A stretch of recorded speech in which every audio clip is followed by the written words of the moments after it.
I'll do whatever we need to do, brother. You got it. Cool, cool. Hey guys, so today we've got Calvin Wayman here. I actually met Calvin at the Periscope Summit in San Francisco. Overall, super cool, chill guy. This is the kind of guy you want to root for, and I've been following his journey on Facebook, and just seeing him grow is number one motivating and inspiring, but it's just really insightful because he does a great job of documenting of what it's really like to make it happen in this social media world. So I'm going to turn it over to Calvin Wayman and let him introduce himself. Hey, Frank. First of all, I just want to say thank you so much for having me on here. It was interesting to make it work, and so it's fun at the same time because I like to get up in the morning, and it's like evening time there in the Philippines, right? Yeah. 6 a.m. here on the West Coast. So first of all, thank you so much for having me on. No, man, definitely, definitely. So we got the whole globe covered right now, and I want to kind of tell the story about how we met at the Periscope Summit. So Okay. Calvin carries himself very well, and he introduced himself in front of a large crowd as a writer for Entrepreneur Magazine. So I thought it was really cool. I was just like, let me go introduce myself to this guy, and I just walked up to him, and I just said, "Hey, it's not a love story, Kevin. In the UK, it's 1 p.m. It's kind of a bromance in the making. I guess we kind of have a lot of things in common. You know, green shirts." Yeah, green shirts, two entrepreneurs trying to grind it out and make things happen. I see what you're up to on as well. Heck yeah, it's definitely a brewing bromance. Definitely. So I walk up to Calvin, and I just introduce myself, and we just started talking, and then I don't know how we get talking about his religion, and not really his religion, but the way he was brought up, and we just had a great conversation about that, and he was just really cool. He shared a part of himself, and I was like, "Yo, this is an authentic dude." A lot of people in the Periscope and social media community, really put on a facade or an image, and this is just a genuine guy. So I really knew he was onto something, and just following his journey ever since then, which we're going to talk about now, has just been very, very inspiring. So, Calvin, can you tell us a little bit about what are you doing right now? What is a Millionaire Case Study? I love that name. Educate everybody about that. Yes. So I'm Calvin, by the way, and I've always had this fire to be an entrepreneur, and I quit my day job literally a year ago this month. Nice. So I've just been on this entrepreneurial journey, and what Frank's talking about is a new project that I launched called Millionaire Case Study. And what it is, it's important to know what it is. It's a passion project of mine. I have been like so many entrepreneurs, I think, are like this way. You want to figure it out, right? You're wondering, like, how are people actually having the success that they want, living the life that they want? And I read a ton of books over the last several years, a ton of personal development. I've read so much and studied the lives of successful people. And I've gained a lot of insight from it. But there was one little thing that was always a pet peeve of mine. And that little thing was the stories that I read was always told after they were successful. None of it during.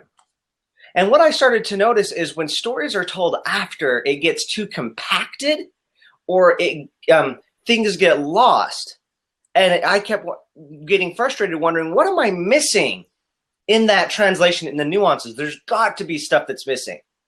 Man, how awesome would it be if I can go find somebody, a millionaire, before they're a millionaire, watching them go from zero to a millionaire. And I couldn't really find it, but I could find pieces. What I did is I found pieces of people's story before they made it, and it gave me a ton of confidence. Just as an example, one of the people I look up to as somebody that has a brand and the direction I want to go is Lewis Howes. And I have found videos, YouTube videos of him doing stuff before anybody knew who Lewis Howes was. Or another person that I freaking love, man after my own heart, is Gary Vaynerchuk. I love me some Gary V. And when I see him give one of his first speeches before people knew him, when he asks to let's do Q&A, and what happens? Crickets, right? This is happening to Gary V. I'm watching this, and I'm like, what?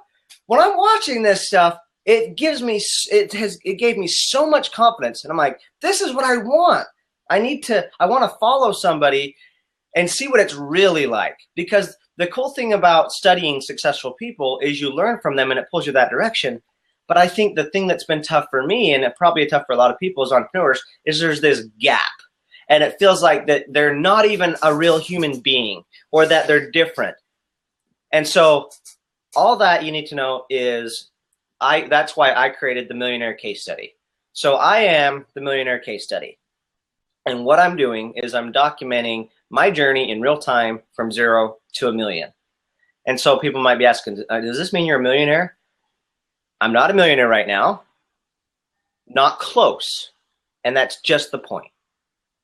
Right now, that's why I started just this week, really. It's been out for about 7 days, I guess.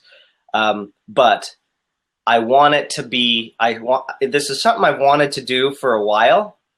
And honestly, I just have been intimidated by it. I've been in my shell. I've been up in my head, like being that open and vulnerable about what I'm up to, but I haven't seen it out there. And when I had the idea to just freaking move forward and do it, it's just never felt more right. So that's what I'm doing, documenting my journey, one entrepreneur's journey from $1 million, or from 0 to $1 million, so that other entrepreneurs can see what it's really like to make it happen as well. That's awesome. I want to dig a little bit deeper in there because I deal with a lot of people who were in your position, who currently have a full-time job, and they come to me and they're asking me, yo, Frank, can I get a virtual assistant? I'm trying to do this and I'm trying to get my business started. And, but I want to keep my income from my job, and I got bills to pay, and I got wives and kids. And, they kind of want to play one foot on one boat and one foot on the other. And they, yep. I just tell them at one point you have to just lift. So can you walk us through that process? What is that actual process? How did you quit your job? Walk us through that whole picture. Paint that for us, please. It's interesting. Okay. I'm going to be a little bit more vulnerable on this one because I'll tell you something I've never done, or that I haven't told anyone yet. And it's this. So I've had over the last several weeks, or this year, especially with getting on Entrepreneur, getting on all these podcasts now. I just got my first speaking gig. Finally, I'm getting out there doing what I love. And I even have my social media management company called Cobbs, right? I have a confession with all of this. And the confession, even with my company Cobbs, is this. I named a company called Cobbs 5 years ago. Okay? So this is why I call it a confession. I've wanted to do it forever. I've wanted to quit my job forever. And I just never did. Why? Because I was in the same place that those people are. I was dancing, 1 foot in, 1 foot out, because I didn't know what the heck was going to happen. A lot of uncertainty, a lot of scary stuff. So what I would do is I would join like different network marketing companies while I'm doing my day job and just try to get a taste and kind of do the dancing. And so I know what it's like because I freaking decided years ago that I was going to do it, and I didn't. It took me, like I said, I had a company called Cobbs 5 years ago, and I barely launched it. So people were like, cool, that's cool that you did this in such a short amount of time, a year or 6 months for a lot of it. Yeah, year or 6 months, but I've been on it for a while. So what ultimately got me to the point where I just made a decision, it was interesting. One day when I was doing my back and forth, I had a fun little exercise. I don't know where it came from, but I just did it and it worked. I was sitting and I was wondering, should I quit or what should I do with my life? And I projected myself 10 years into the future. And it was weird, like not just imagining me 10 years into the future. It was almost like I stayed here and I was having a conversation with my 10-year-older self. And I mean, this is just weird. I've never done anything like this before, but I was just like, 10-year-older self, what would you wish I did right now? Because here I am, 10 years younger than you. I can change things for us. What would you wish I would do right now? And it was so clear not even a question. My 10-year-older self was like, dude, as you get older, you're going to get more responsibility. You're going to get more stuck in your ways. It's going to be harder to adjust. It's going to be harder to change. If you're ever going to do this, the earlier, the better. Just jump. Just do it. And I had that cool little moment in that day. And it was that day that I decided, you know what? I'm going to do it. I'm going to quit. And by the way, I had a great job. People would kill. It was a management job, mostly salary. But this is what I did. I think it was just 2 days after this, I walked in and told my great friends, the founders of the company and everything, that it was no longer in my future and I quit. And I think the thing to note there, we were like, well, did you go find another job first or anything like that? I didn't. And probably not the smartest thing. And I'm not suggesting that, but that's just what happened. I didn't know what the next thing was that I was going to do. The only thing I knew is my next chest move. That's all I knew. And the next chest move that was clear, because it's been clear for years, and I just had this effing thing called fear keeping me there, right? And then I finally had like my 10-year-old self make it totally clear that I just need to make a move. So the only thing I knew is I wasn't going to stay an employee. So I just quit. So once I quit, man, this was interesting. When I quit that day, I felt like $1 million. Like it just felt so good. Like it was like, man, this is right. I feel so good. I was on top of the world that day. But it lasted about that long, a day. The next day, I was tripping my shit. Like, okay, I have a wife and a 1-year-old. Now what? Right? Now what am I going to do? So I don't know if you want to pop in here at this point in the story, but that's kind of the did to quit. No, that's really good. And this kind of stuff is so helpful. And Calvin, I know a lot of, we've all been raised to, never talk about yourself and be humble and be that dude. Be proud, man. A lot of people don't do that shit. Like in a month, I talked to about 100 people who are in the same boat, who've been in agony of that decision like you were, and they don't do it, and they stay their whole lives like that. And I give them, all I can say is, look, I can help you out. That is the one thing that I think that I probably should touch on too, because the thing that made it actually take the action. Some people talk about projecting your why and having a positive vision of what you want. That's what's going to take you to it. And I think that's useful. But interestingly enough, for me, it wasn't that I just had a bigger why.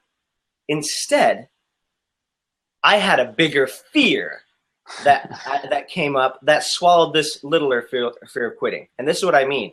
When I was having that moment with my 10-year-old self, it was like, imagine that I go 10 more years and I'm in the same job, or I didn't do anything, or even worse, this is the big fear I had. The big fear I had was the fire that was, or the little thing that was inside of me to be an entrepreneur. I thought, what if that died? How freaking sad would that be? Like, I have this burning desire, wherever it's from, to freaking do something with the world, right? What if it just dies, and later on in life, I'm totally content with being just an employee, and no knocking other employees, maybe that's their thing. But what if I could have had so much more and impacted so many more people, but it was just my fear that kept me there. And then I started to trick myself thinking that this is the life I really want and everything's just fine and dandy. The thought of that, the fear of that happening, is what swallowed the fear of actually just taking a jump and freaking just trying. The worst that's going to happen is I'm going to fail. And if I fail, I can always go be an employee again, That's cool, man. Like, you mad respect for all that. So what did your wife say? Like, you quit your job. You're like, honey, I quit my job. Like, how does somebody take that? 100% support. Cool, man. my wife Beck is totally awesome, and she knew, like, through at that point we had been married for about 2.5 years, and she knew what I wanted to do, that I was an entrepreneur, because at some points in my job, I was an entrepreneur in an employee role, and a lot of times, I mean, as entrepreneurs, we're always trying to make things better. We're trying to do things differently, hold ourselves accountable, but don't tell me what to do. I'm going to work harder than a manager or somebody else above me is going to tell me to do, so let me do it my way type thing. And in an established company, that doesn't really work very well. Mm-hmm. Nothing against that really, but as a company gets bigger, they have to have policies and procedures. And the entrepreneurial side that's there in the very beginning starts to change, because now it's all about efficiency and getting stuff done over and over. And so she saw how unfulfilled I had been throughout that. And she's just always been that type of person too, that she's like, whatever happens in life, it's going to be good. And that's something that she appreciated in me even when we first met, is that I had the desire and dream to go after bigger stuff. And so she never, I mean, I feel for people, because I've had other people that are like, man, I wish I could do that, but I don't know if I would ever have the support of my partner, my spouse. And that's got to be tough, because to do it with the support, with, you can do this, bro. You can do this, man. You can do this. Having that, it's still so effing hard. And so I definitely feel for those that don't. But yeah, I had 110% support, which helped me move things along. That's awesome, man. And you're totally right. It's really hard to do things. Like, I get people that just message me out of nowhere, and they're like, Frank, I saw you on Periscope. I don't have a business or anything, but I just want to say I support you. And I'm like on days when you're having just a bad day, and people who don't know you just like say, keep going, good job. It's like, all right, cool. I can do this. I can do this. By the way, one other thing I got to throw in there with my wife, she was actually the precedent, because she actually quit. She decided to quit. We were actually working at the same job. Nice. And she actually decided to quit before I did. Or she did quit. Like, she literally quit before I did. She quit because we decided, well, long term, we want you to be a stay-at-home mom for our son, Archie. So, yeah, you should quit. And so she quit, and it took forever, because she had a very important role to play, and she had to train in somebody else. So it was kind of a drug out process. But she literally left only like 2 weeks before I actually quit. So she quit, and we were saying, well, are we going to just go halfway in, or should we just go all the way in of what we really want? Yeah, you know what? This makes sense. Let's both just go after it. So that's awesome, man. That's awesome. So on this next question, feel free to pass on this question, but I just, I really want to get in depth, because a lot of people, this is a big thing. It's a big phenomenon. So, did you have any savings? Did you have any padding? Did you have any cushions? Like, if you want to pass on that, that's totally fine. But a lot of people really miss that. No, I'm going to go as detailed as I can on my numbers, everything on this. So at the time, about a year prior, something that helped me like crazy is I stumbled on this dude called Dave Ramsey, and he has a book called Total Money Makeover. And for the first time, I did start to feel a little bit more in control of my finances. And so one of the things he had me do in the book is have an emergency fund. So I had an emergency fund, but like a few months earlier, my car broke down, and I had to get a new car. So, and the car was way more money. So I now was deeper in debt, even though I had cash. I could have taken the cash and put it towards the car, but I was like, you know what? I feel like something's brewing, so I'm just going to hold this cash in there. So at the time, I had about, I think, 7 or 8 grand saved up, but I had a $10,000 loan. And that's in addition to other debts. So I wasn't above board. I was still in the hole, but I had the cash. Now, this is what's happened, though. Like, during this transition of actually quitting, it was a very, very stressful time because ultimately what I decided to do, by the way, it's a whole other conversation, but after I quit, I went through so much pain and agony just trying to find out what my thing was, my passion was. What am I going to do? Long story short, I couldn't find it. I was so frustrated and envious of these people that say, yeah, I knew at 5 years old that I was going to be a doctor, or I knew that I was going to have this business or cure this. I knew my passion at 5, and that's what I've been doing every year for the last 60 years. Man, I envy those people. Because quite honestly, I don't know still if I've totally found what I'm 100% meant to do. But long story short, I decided that, you know what? During this time of not totally knowing what to do, I'm going to go do something tough that I know is going to make myself better. So I went into door-to-door sales. And that's what relocated me to Southern California. Because I heard somewhere by some mentor or something that if you can do door-to-door sales, then what the hell can you not do? Like, you can do pretty much anything, it is my feeling. Somebody told me that if you can do 4 months of door-to-door, it's the equivalent of like 4 years of a business degree. And so I said, you know what? That does intimidate me like crazy. And it did, and it was probably the most gut-wrenching thing that I ever did.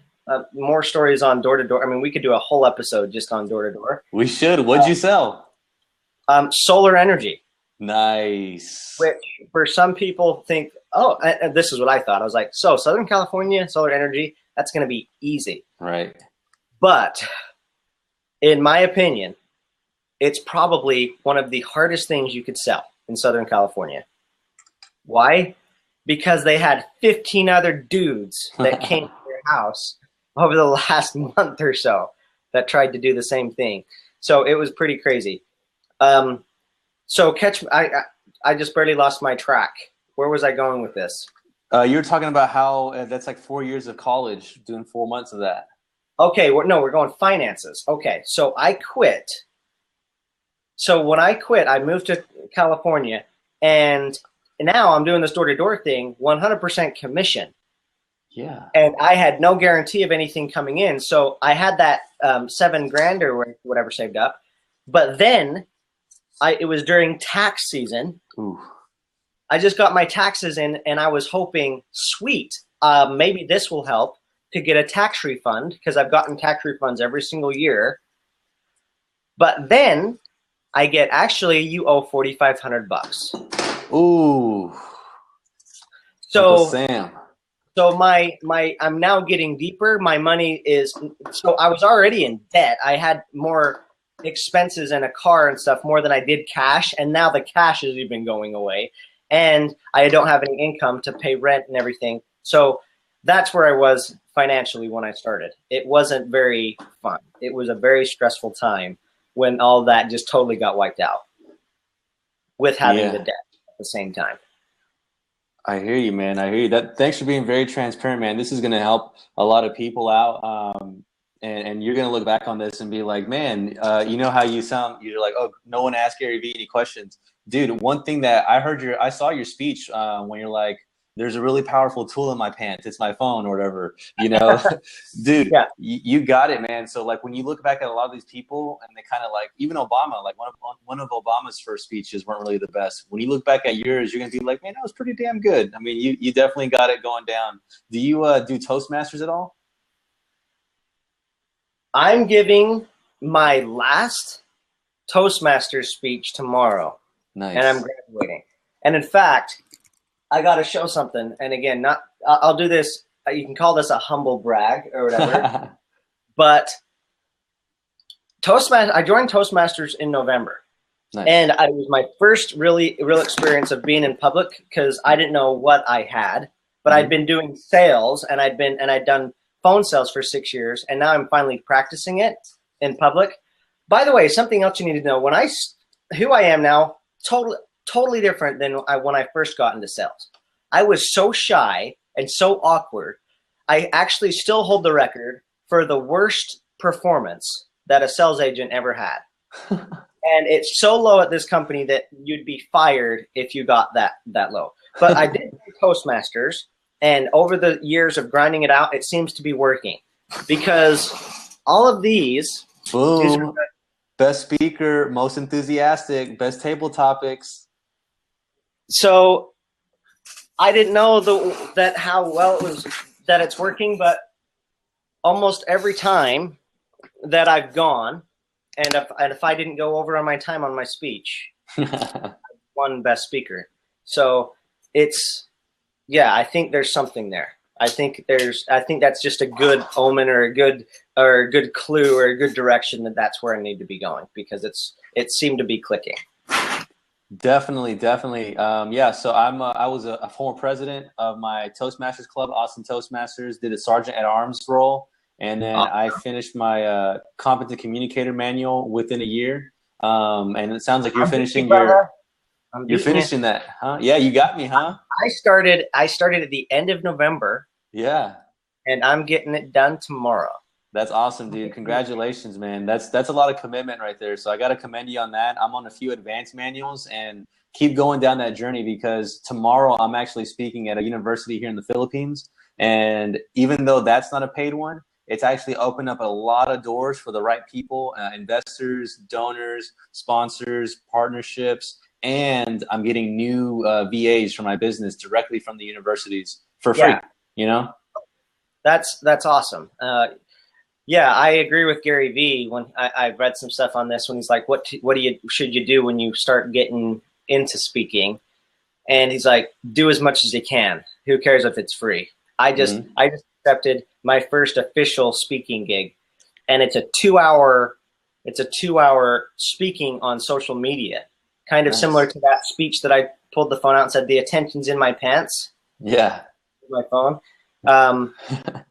I'm doing that talk, but it's going to be spread out over 2 hours. And I think it's important to do it for free, so you can get in those reps and those at bats, you know, so you can hone your craft, because that's all that's happening. That's the biggest message I want to leave people, is let people know. And that's why I want to document it too, is recognize that people that are awesome entrepreneurs are real people. You can like touch them, you know.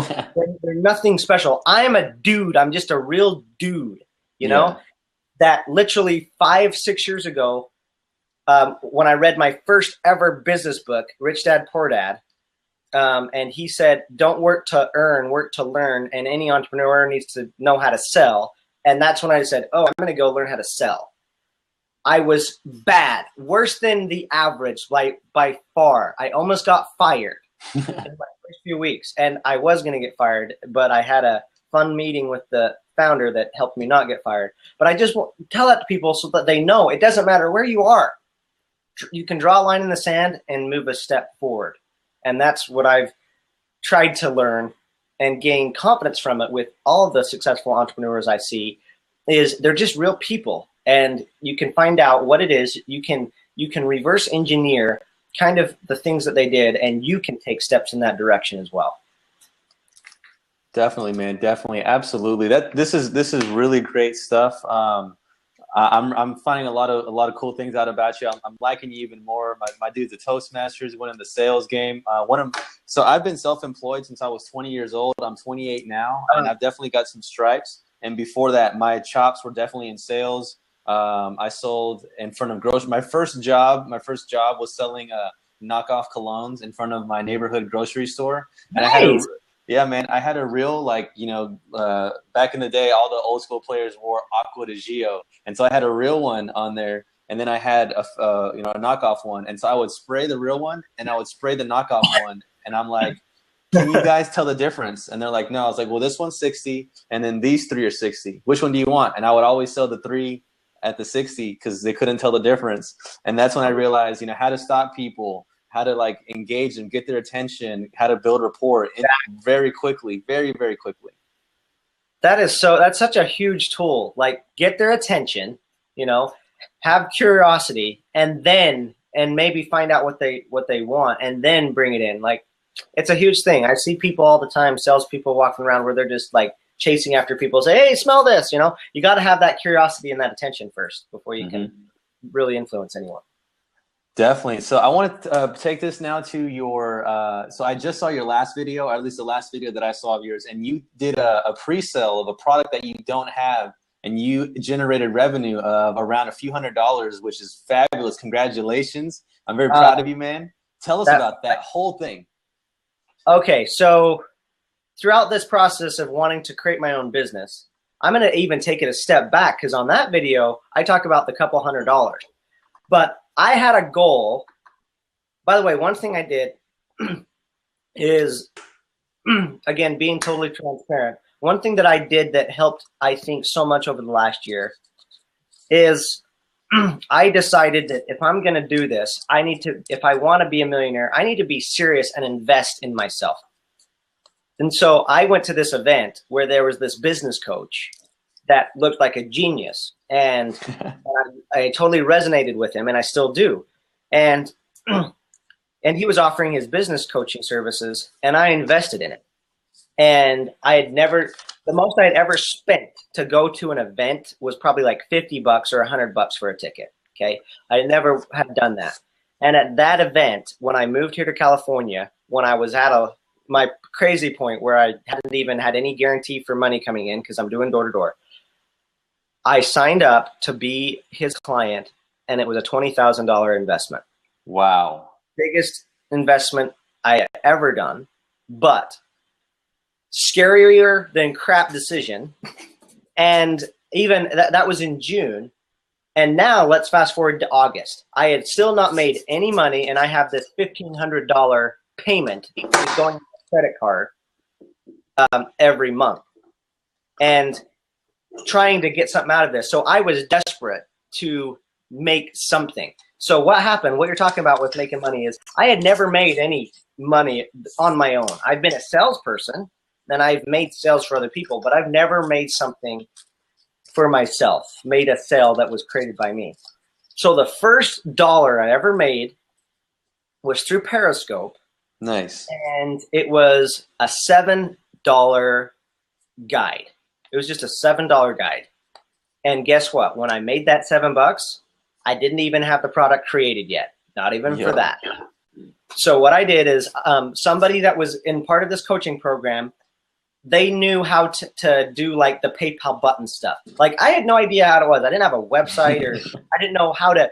I wanted to make it buyable. And it was my goal for the month of August to make something buyable from me. That there's something that exists somewhere on the internet that if they click buy, it actually is buying something from me.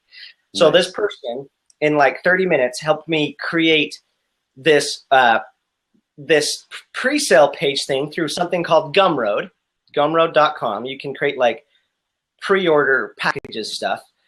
And so that's what I did. I created a $7 guide that will show people how to get email subscribers from Periscope. And I offered it on Periscope, and somebody bought it.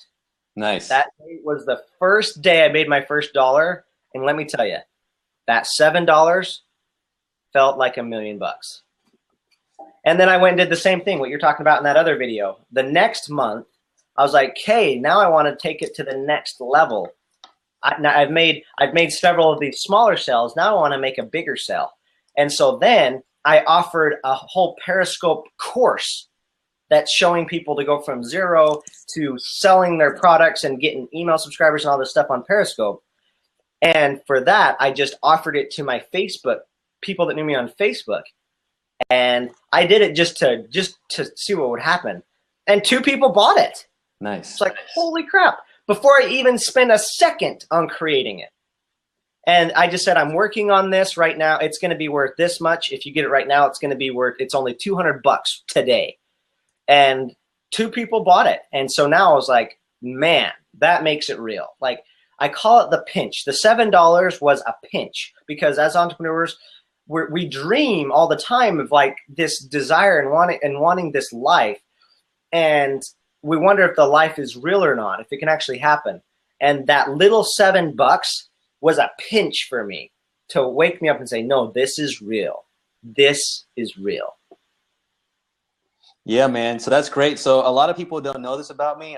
First and foremost, I've been using virtual assistants, which is the subject matter that I am an expert on, thanks to early adopter status on social media like Blab, Anchor, Periscope, Snapchat, Meerkat. So I've only been doing this for less than 6 months online, though. And one of my first fundamental shifts was Katya from the Perry 10K. Love her. Big kisses to my girl Katya. I love her. And she was doing a Sunday coaching session live on her Perry 10K channel, and I just walked in there, and she was giving people ideas on how to make money on Periscope. And I talked to her like, "Yo," I talk about virtual assistant. She's like, "I know you. You're the guy. Yeah, you're the guy from Texas." And she like gave me 10 different strategies on how to market myself on Periscope, and I enacted one of those the very next day. And she had a PayPal donation button on her bio. And she's like, if anybody found any value of what I did today, just throw me whatever, $1, 50 cents, whatever.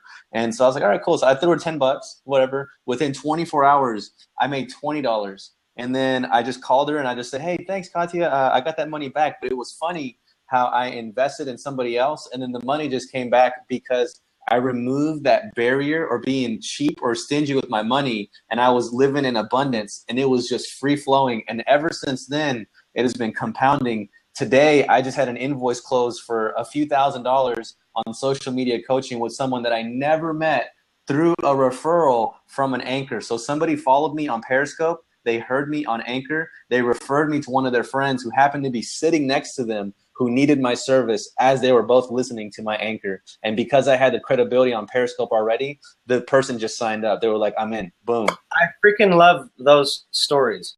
That's exactly what this year has been for me over the last year is you just barely said it. You kind of have to move almost in faith first in a way, like you invested first and then good things happen.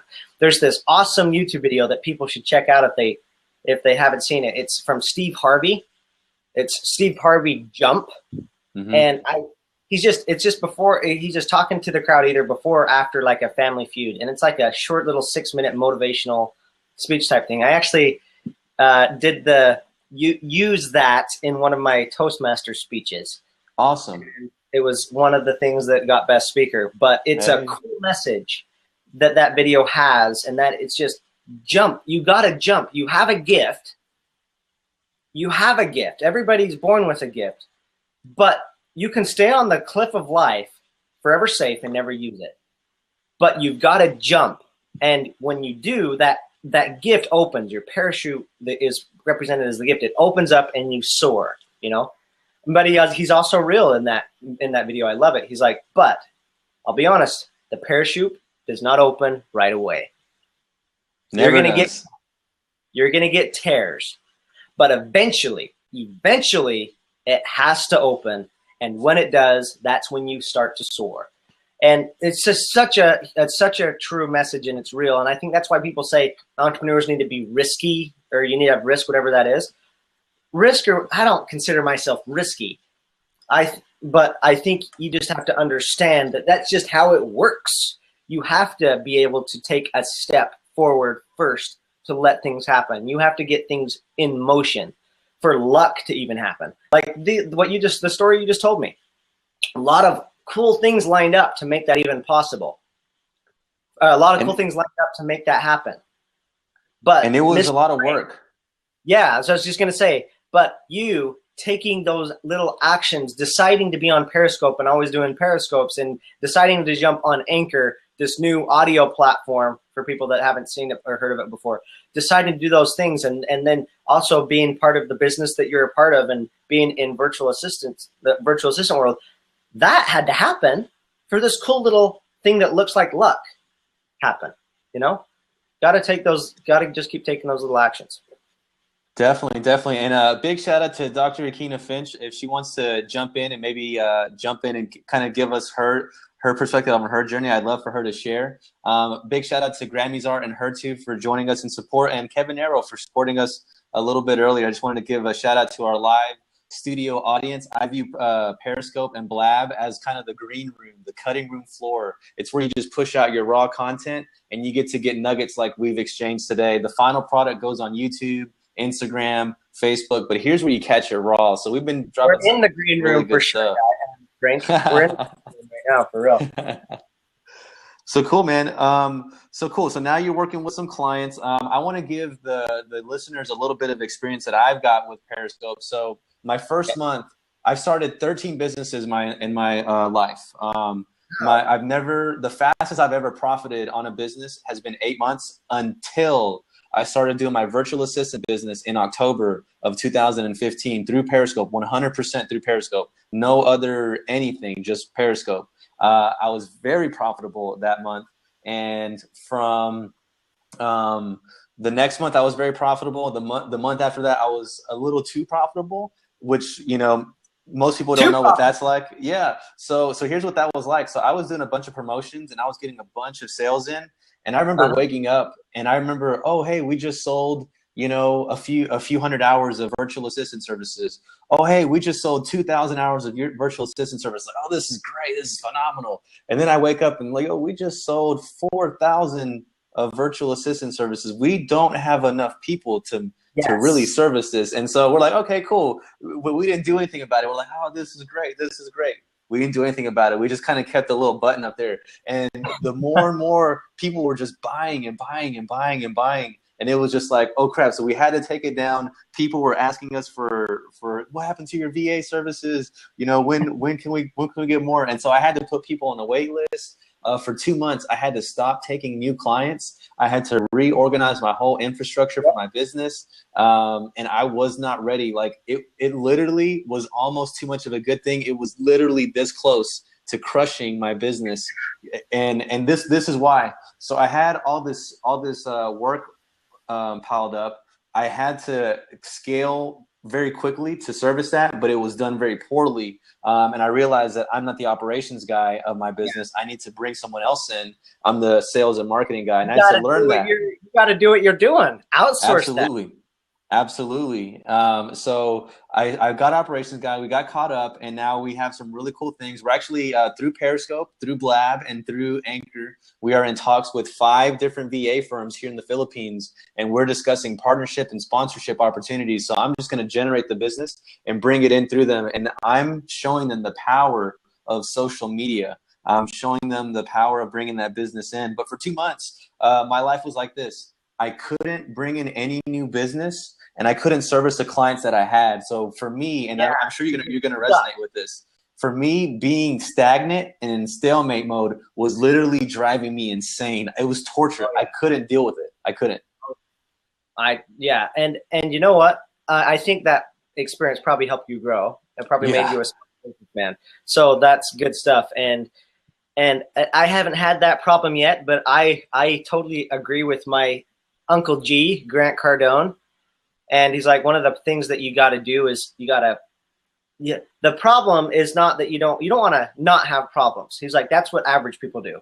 You want to create new problems for yourself. And that's what you did. That was a new problem, and you grew from it.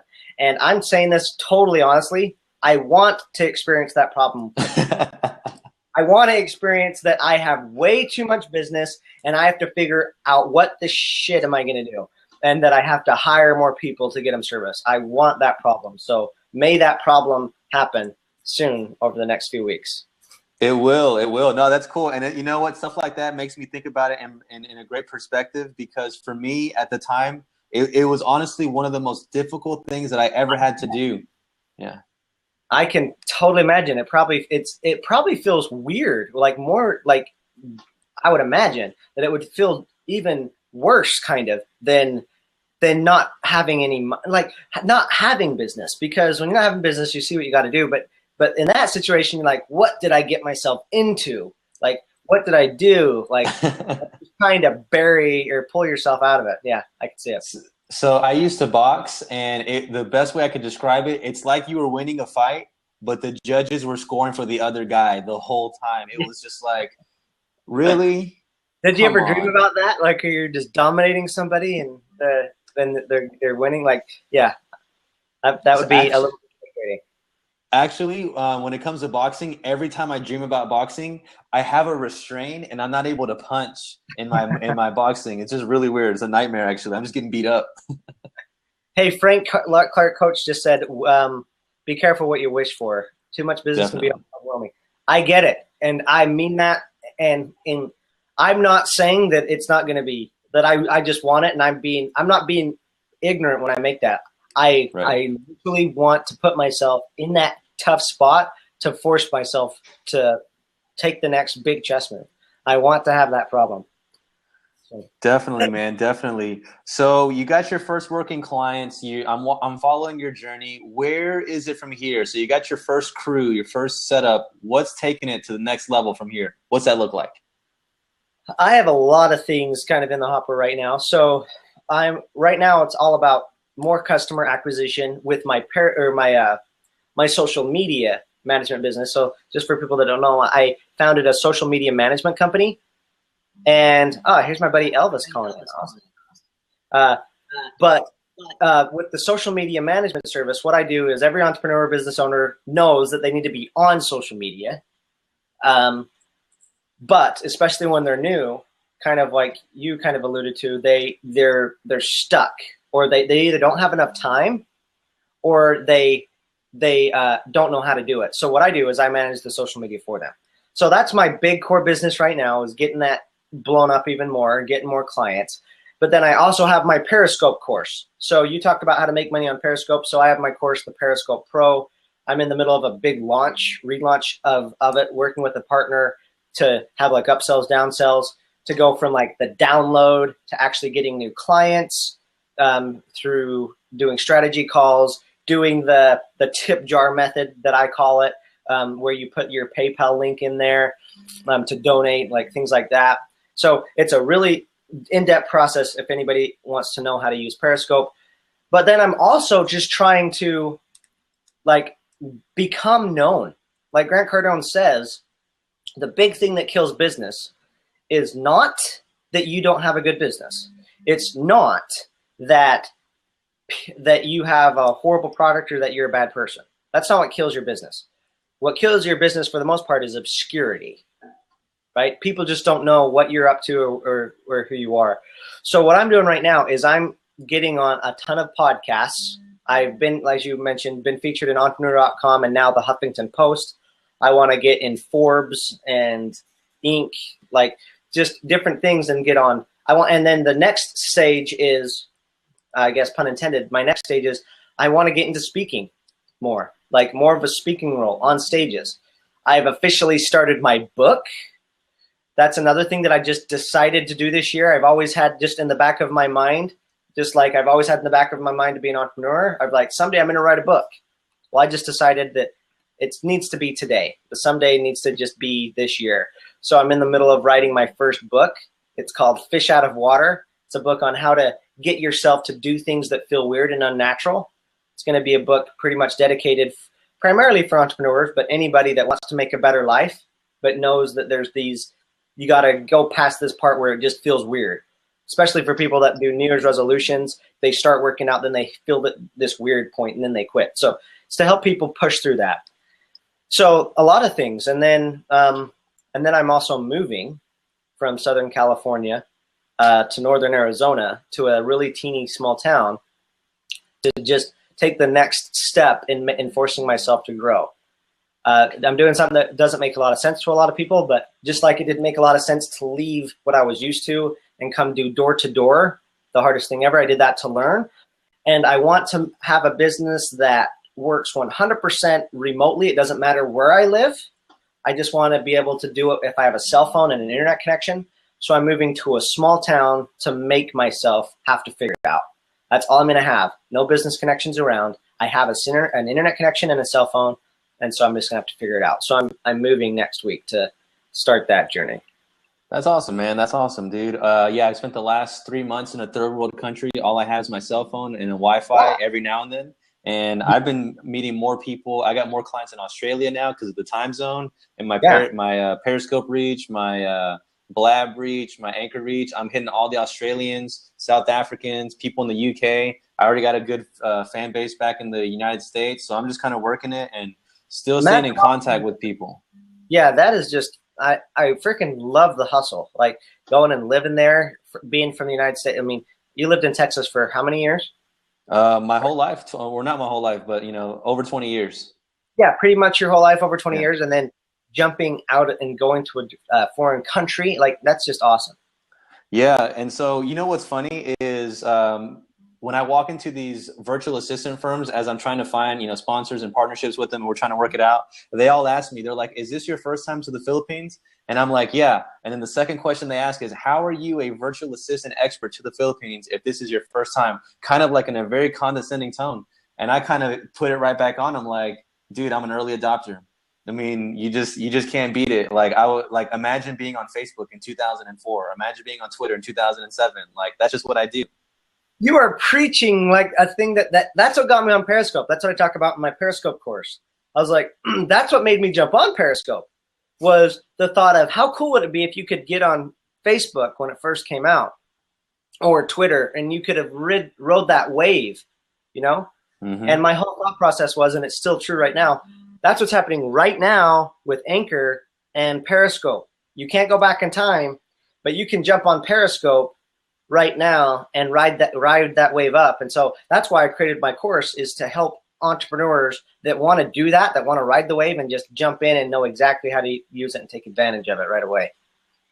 Definitely. Cool. We're going to play a little bit of role reversal right now. Calvin, you are going to flip to be the host and maybe ask me some questions you think the audience might want to know about the journey of an entrepreneur. Beautiful. Okay. So Frank, you said that you started your first business like when you were 20? Yes, sir. What was your first business when you were 20 again? Like when your first business, not the cologne thing, Right. your real first business. Yeah, my first legitimate business was a spray tanning company. It was an organic airbrush tanning studio out in Colleyville, Texas. Right now? No, I wish. Okay. I miss spray tanning. But yeah, I had a girlfriend. She was really pale. She had some skin conditions, and she wasn't able to tan in the tanning beds anymore. And she liked to be tan. I was really self-conscious about it, and I started spray tanning her for a little bit, and then it kind of just got around that I was doing spray tans, and I was pretty good. And I ended up developing my own solution, developing my own equipment, having the first airbrush tanning studio in Texas to really start doing that. And because I was an early adopter in that new sector of beauty, I was able to get on to spray tan the Texas Rangers cheerleaders, the Dallas Stars cheerleaders, everything but the Dallas Cowboys, because they already had an agreement with Planet Tan. Yeah. But I did try. And so I did that. I also was sponsoring Miss Texas, Miss America, Miss USA. I was really big in the pageant world, and the connections that I had in the pageant world have served me in every one of my business to date because I was donating and serving my time to those organizations. I love seeing things stacked like that. That is so cool. Okay. So you did that when you were like you said 20 maybe? Mm-hmm. Remind us again how many businesses you've done since then over the last 8 years. I have 13 businesses. Okay. You have 13 or you've done 13 over those 8 years? I have 6 right now and I've done 13. Cool. So this is what I was going to, so here's the question I want to ask then. So throughout that, I would imagine that you have had a setback or two. Oh. I would imagine that things didn't always go according to plan. Am I right with having this assumption? Mm-hmm. So, I mean, that happened today. Yeah. So my question is, as an entrepreneur, when you hit those brick walls where it feels like something comes, you're like, where the F did this come from? You know, there's no way I could have predicted this. Maybe I wouldn't have done this if I would have saw this obstacle. As an entrepreneur, what kept you going and pushing you through that brick wall when it's come to you? It was just pure will. The perfect example I can give you is when I started my first business, I lost money that I didn't have. I don't come from a wealthy family, and this was, I didn't have money to spare. I didn't have a cushion. For 8 months, I lost at least $2,000 to $3,000 a month, every single month, and I was paying employees, paying rent on their brick and mortar stuff, paying suppliers, having to call my suppliers, and instead of going from net 30, really work my relationships with them and go to net 90 days. And sometimes they would go to net like 120, sometimes just depending. But because I was always in communication with them, because I was always friendly and nice and just really took an interest in their business, because I threw them referrals, because I was doing that, they were very lenient and flexible with me, and they really wanted to see me succeed. They would work out low deposits, half deposits, minimum orders. Things they don't do these things unless you really know them. And I was able to get in there and really invest the time in those relationships. And so those are a few things that I got. But I remember in month six, after 6 months, 180 days of just losing money nonstop. I remember everybody, my mom, my dad, my friends, my girlfriend, literally every single person was like, you tried, shut down, it was a good lesson. You're young, and I'm 20 years old. Like, nah, I can do this. And I was naive, and that was my strength. I was naive. I was like, nah, this is cool. It's just cash. I'll make more of it later. And I still think that way. By the way, I know that you do David Ramsey's side conversation. I don't have a savings account. Every time I get a check-in from my real estate practice, which is where I make most of my income, I literally will take 100% of that. I won't even get a money order because I don't want to waste the 25 cents on the money order. I'll literally take the whole sum and I'll throw it back into a deal that day. Literally, it's not even there. Yeah. I've looked into real estate and stuff a little bit, and that's one of my goals for the year is to do my first ever deal, Nice. Just so I can play that game. But yeah, but if you do that, you like defer the taxes and stuff, don't you? So you do. Yeah, but you're so cash poor. I'm broke. Yeah. I'm broke 3 to 5 times a month, just for a few days a month. I'm just broke.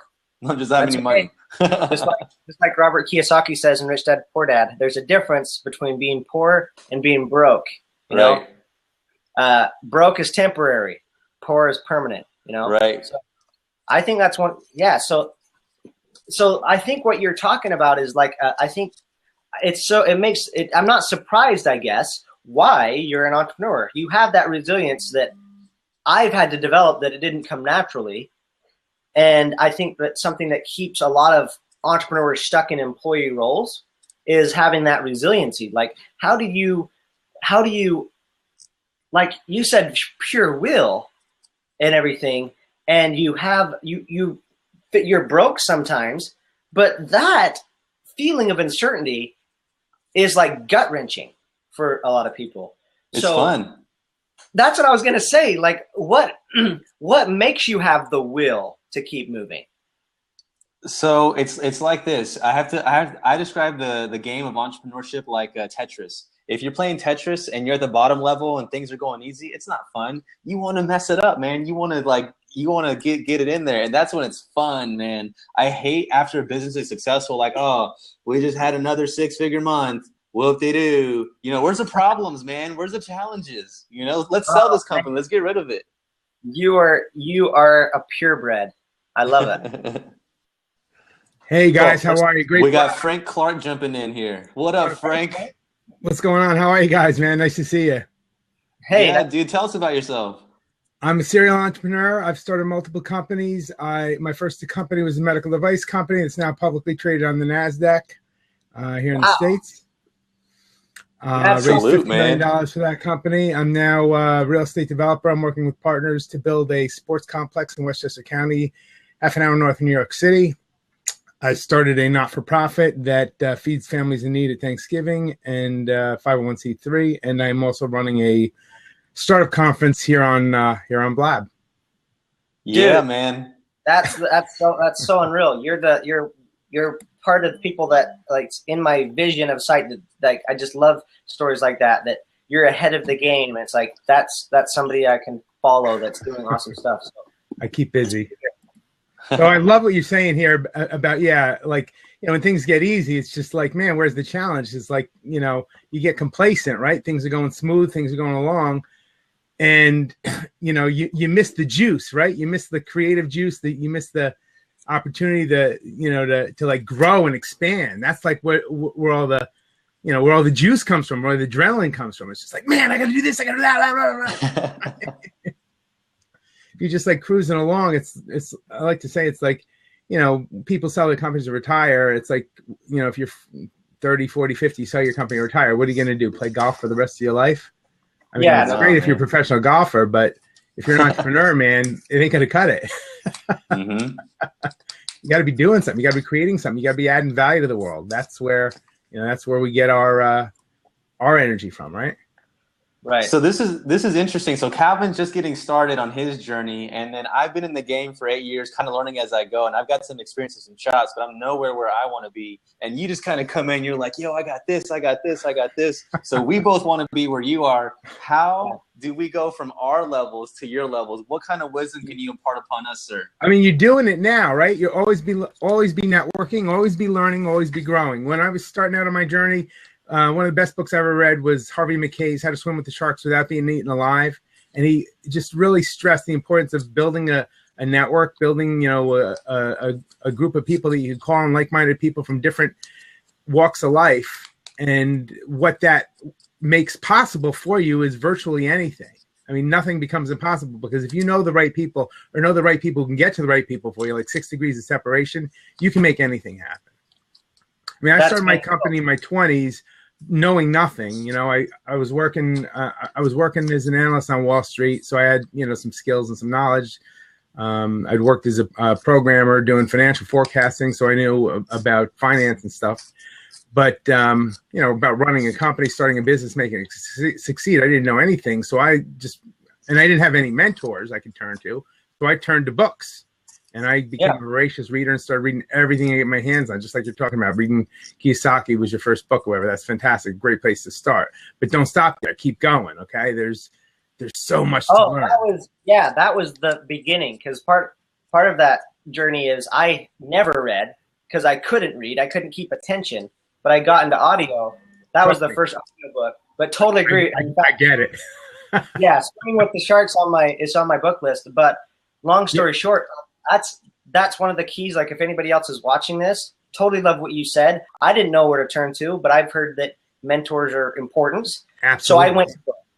And so 2 years ago, for example, I read 55 books in a year. And last year I read 50 books. Fantastic. That's awesome.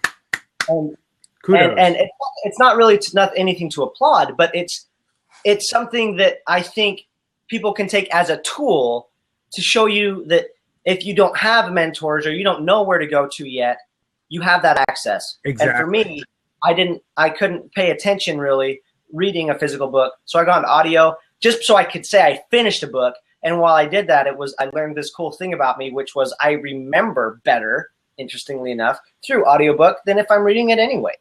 And so, well, you got to understand your visual, auditory, kinesthetic, balance of your learning style, right? Yeah, I had no freaking idea what I had or what it was. I was talking to my business partner last night, and I was telling him about this phenomenal book I just read on decision-making process and how that interacts with neurology and brain chemistry.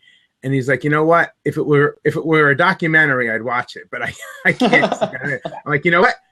I'm going to call you on that. And I went onto YouTube and I found a lecture or a TEDx talk that the guy did, and I emailed it to him on the spot. I'm like, here you go. Watch this. Nice. I haven't seen it before, but here's 16 minutes. Get you started, and you can probably pick up the essence of what I'm saying. So if you're a visual person, great. YouTube is your friend. Go to YouTube. Or Blab is your friend. I mean, you got Michael Hyatt is now on Blab, doing his show like on a regular basis about building a platform and just throwing out brilliance every day. You got Joel Comm here on Blab, Twitter Power 3.0 best-selling author. I've met extraordinary people, New York Times best-selling authors. I'm running a conference right now with CEOs of companies, from all around the world. We had an outsourcing guy yesterday, actually. Do you know Erlen Bakke from Mr. Outsource? What's his last name? Bakke. Yes, Norwegian. Earl. Yeah. You know Erlen? Dude. Yeah, we had him yesterday on Startup Con Live. Check the replay. I'm gonna have to, man. I'm in the Philippines right now. Yeah, Erlen's a friend of mine from New York. He's actually in the UK right now. Yeah. But so you're in the Philippines right now. I'm talking to you. He's in the UK. I'm talking to him. I'm in New York. Cal, where are you? Southern Cal, here in San Diego. Southern Cal. So we're in 3 different time zones all across the world, and just having a normal conversation, right? Mm-hmm. This platform is extraordinary for networking like that. And going back to Harvey McKay, it's just like there's no excuse not to become a great networker now, because if you've got a Wi-Fi connection and a phone, it's easy. It couldn't be easier.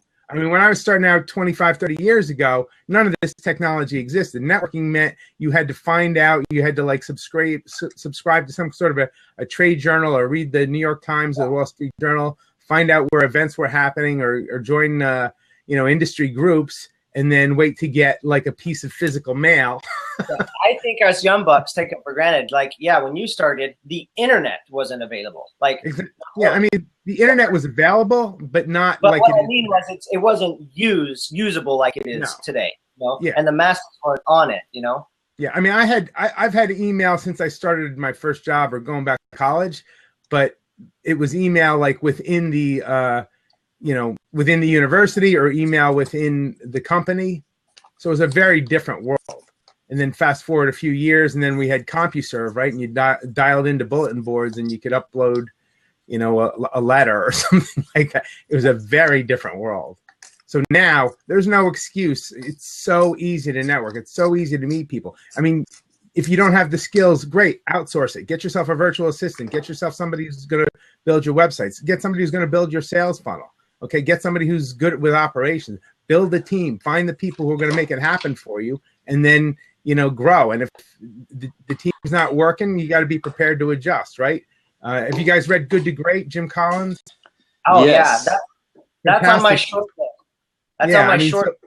I have a short number of books that I try to read at least every other year, and that's on that list. Yeah, that's a fantastic book. But I love the metaphor that he's got in there, which is, you want to make sure that when you're building your team or your company, that you want to make sure you get the right people on the bus, right? You want to get the right people in the right seats on the bus, so you get the people doing the jobs that they're meant to do, not that they want to do or aspire to do, but that they're good at and do effectively. And then you want to get the wrong people the hell off the bus as quickly as possible, because they're going to drag you down. You can drive the bus too. Yeah, I love that. Yeah. I love that before too. So, it's all like this is coming through so clear. You guys should definitely check out StartupCon Live. Today's our last day. It's noon to 6 Eastern Standard Time if you can, or if you can't because you're in the Philippines because of the time zone difference. Check the replays. I put the bit.ly link in there. If you opt in, you'll get access to the replays. But we're taking the replays down after 24 hours so that we're working to build community. Yeah, definitely, man. Definitely. We're definitely going to check you out, Frank. Hey, Frank, I want to ask you this question real quick. So you said you started your company in your 20s.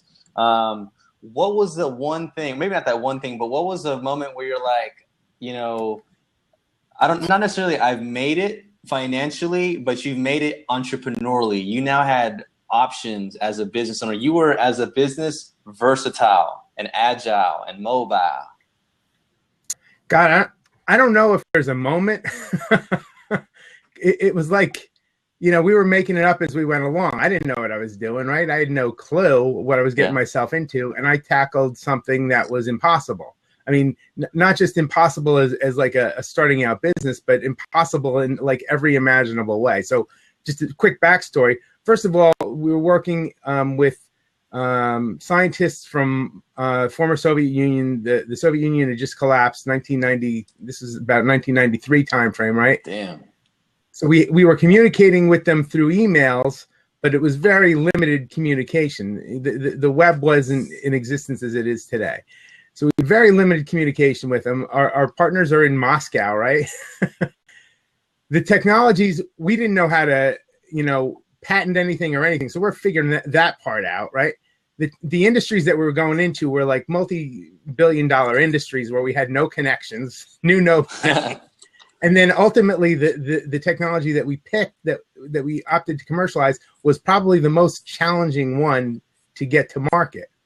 And I'll get into it in a second. But we picked a medical device that requires FDA approval before we can even get our first sale.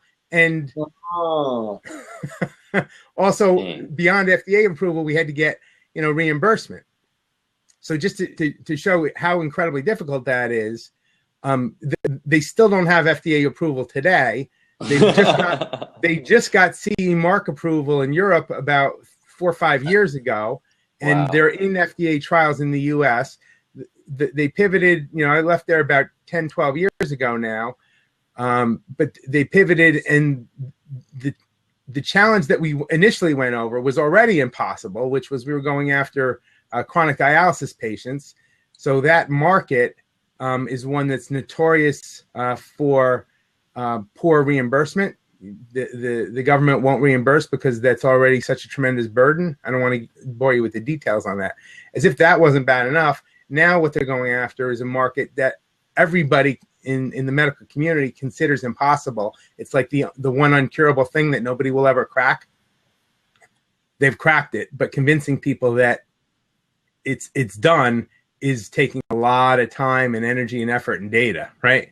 But it's the first device that can substantially reduce mortality in sepsis, severe sepsis, and septic shock, which are life-threatening illnesses that typically kill within 48 to 72 hours, and the mortality rate is like 1 in 2. Wow.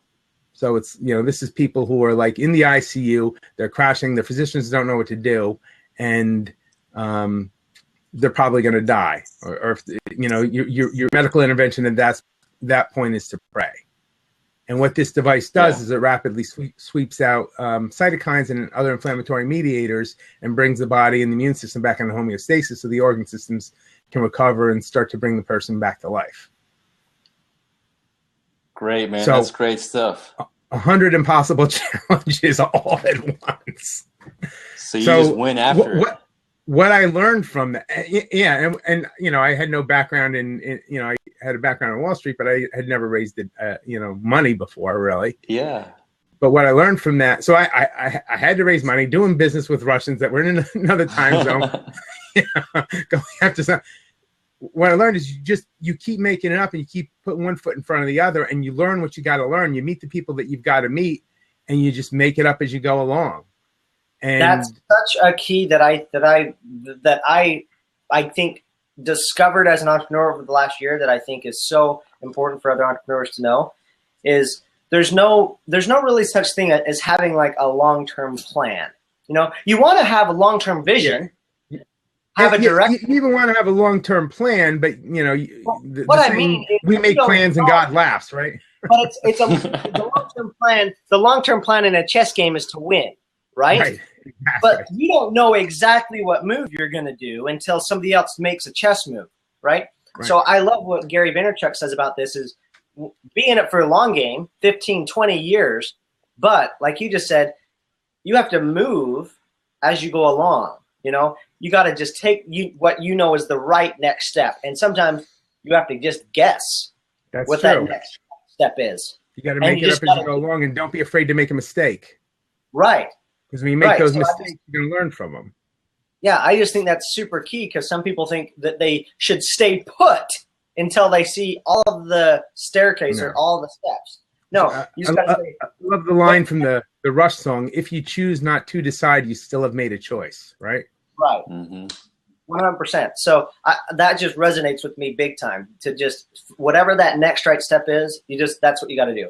But if you don't know the other steps, if you're in New York and you need to get to California and you've never been, you don't know the roads, but the sun sets that way, head that direction, As you get closer, you're going to have people around that know the area more. It says, go down this road or go down here. And then it gets fine-tuned and more. If you're trying to get to San Diego, the people say, well, this is San Diego, and then you'll make it, So I think it's a big deal. Yeah. So if you're going to be in a business where you have to raise capital, for example, like we did, find advisors, find mentors, and get them involved and engaged with your company. That was one of the big secrets to our successes. We found thought leaders, like global thought leaders who were like the best in their field, who believed in what we were doing, and they pulled us up. They, showed us what to do. They taught us along the way. And it was kind of hysterical because here's, I'm like 28 or something like that.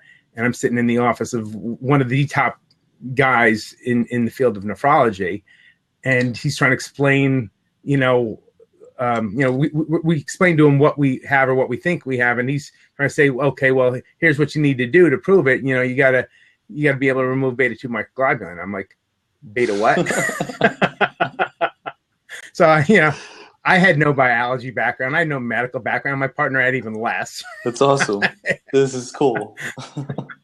you're making it happen. So that's but he told us, it's like, all right, here's what you're going to do. You're going to buy some bovine blood, cow blood. You're going to set up the experiment in our lab, and you're going to run the cow blood through your thing and see if it works. So like, okay, where do we get cow blood? Like, we really didn't know what we didn't know. It was ridiculous, right? Yeah. But P.S., we did the experiment, right? We ran the blood through the device. We had to make a mock-up device, and we could barely make enough, to run even that one experiment because it was being done benchtop scale over in Moscow, and we had to fly it in, right? It was crazy. I think we actually flew the scientist in personally, carrying the stuff.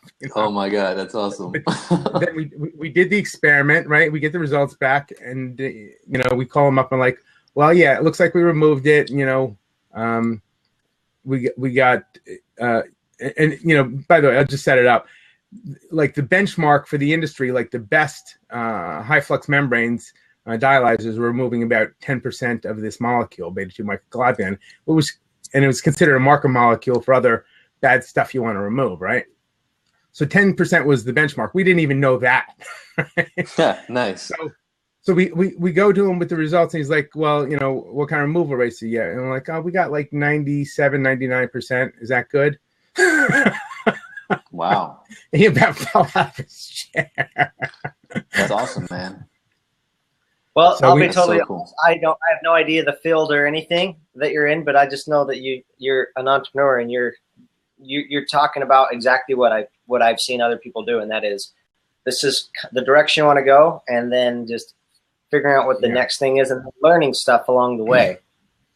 Find mentors, find partners, find people who know more than you. We did an interview on Monday with I don't know if you know Brandon from Wax Crumbles. He's a 19-year-old entrepreneur. He's selling, wax crumbles, which is basically, think of like a Yankee candle that you stick in a blender, right? And it's just like nicely scented wax, right? Nice. And it gives off like a nice fragrance or whatever. And he's building a business in that. And he's 19 years old, and he's partnered up with a woman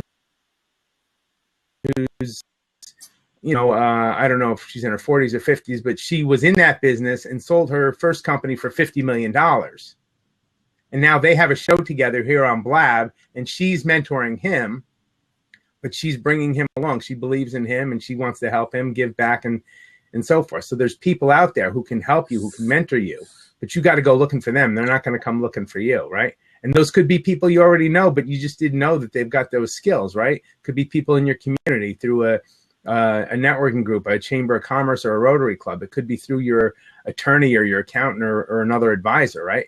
So what I was always doing, and this was my thing, what helped me become a great networker is I was, first you got to be able to tell your story, right? This is what we're doing, this is where we're going, this is why it's going to be great, right? And get your story good. Like you're saying, Toastmasters and all that good stuff. Learn storytelling techniques. Read books like Peter Guber's, I think it's Tell to Win, or read that Carmine Gallo book on how to give a TED talk. Right now, Talk Like TED. That's a great one. So once you get Talk Like TED, yeah, that's a fantastic book. So understand the power of storytelling, get your story down, and then when you're with somebody, whether they're going to invest or buy or partner or whatever they're going to do or not do, always ask, who else should we be telling about this? Who else should we be talking to? Who do you think could help us with what we're trying to do? And if you ask that and you've developed a nice relationship and you've got a good story, people are going to try and help you, and they're going to try and introduce you to somebody. If you come at them, you say, "Oh, can you give us a referral? We need more customers." They're not going to, it sends off the wrong message. But you know what?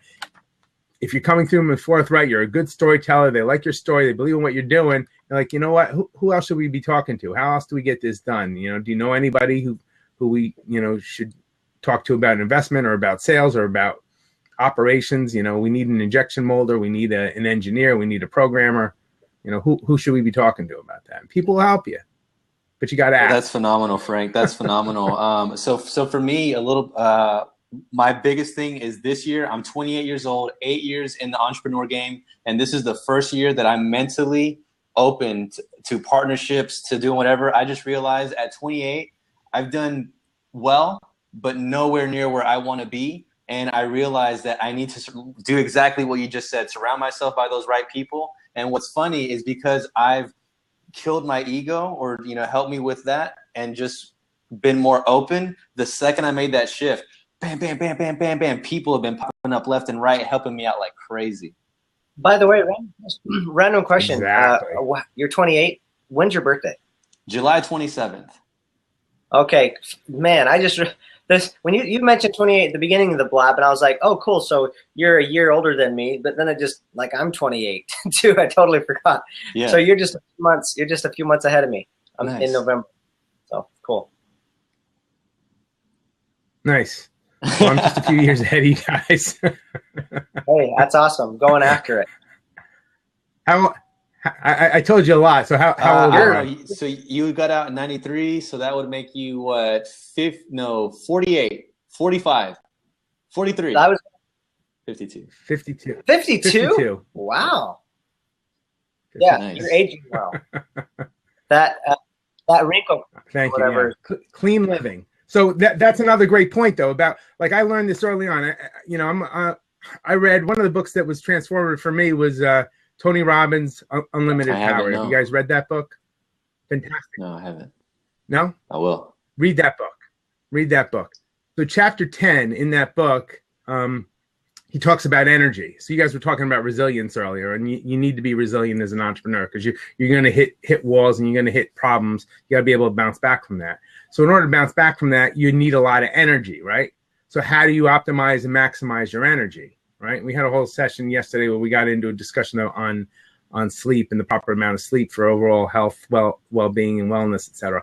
But you have to take an active interest and about your own health and well-being, right? You've got to exercise. You've got to have good nutrition. You've got to get your sleep, okay? You can't get by on 4 hours of sleep, every day for 2 weeks. I just posted a study from Fast Company. They're talking about if you sleep for 6 hours a night, right, for 2 weeks, you don't perform any better on like tests or productivity things than if you got no sleep at all for 3 days. Wow. Nice. So you don't realize it, but the effect is cumulative, and your decision-making process starts to deteriorate over time. And next thing you know, you think you're being productive or whatever, but you're like barely functioning. That's why sometimes you do that for a couple of weeks, and all of a sudden you crash and you wake up on a Saturday after 12 hours of sleep, and like, oh my God, what happened to me, right? I had 5 your body last night, so that up. means I better schedule a nap in or something this afternoon. Yeah, I mean, I got about 4.5, 5 hours of sleep myself last night after doing a blab about how important it is to get enough sleep. But I've got a 10-year-old who was kicking me all night, and that doesn't help. But find out about good nutrition, fitness. I mean, I get people guessing my age as I'm 35, or I've actually gotten carded in bars as recently as last year. Nice. That's what's up. Thank you. I'm like so excited now.